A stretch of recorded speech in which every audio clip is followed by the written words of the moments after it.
Hello dears, ഞാനൊരു fried rice ഉണ്ടാക്കുന്നത് എങ്ങനെയാണെന്ന് നോക്കാം.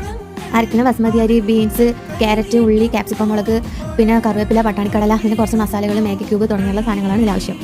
ആദ്യം അരി ഒന്ന് കുതിർക്കാൻ വയ്ക്കാം. ഈ വെജിറ്റബിൾസ് ഒന്ന് കട്ട് ചെയ്യാം. അരി നന്നായി കുതിർന്ന് വന്നിട്ടുണ്ട്. കൂടെ കടലയും. ഞാൻ ആവശ്യമായ ഒരു പാത്രം വെച്ചു.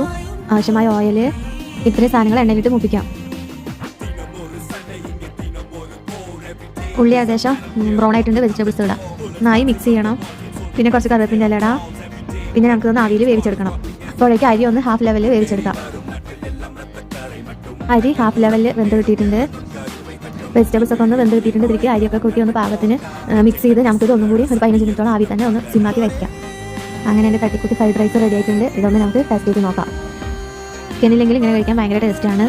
ഇനി ഞാനുണ്ടാക്കിയ മയോണൈസ്, കുറച്ച് സാലഡ്, പിന്നെ കടയിൽ നിന്ന് വാങ്ങിയ കുറച്ച് സോസും ഒന്ന് കഴിച്ച് നോക്കാം എങ്ങനെയുണ്ടെന്ന്. സൂപ്പറായി.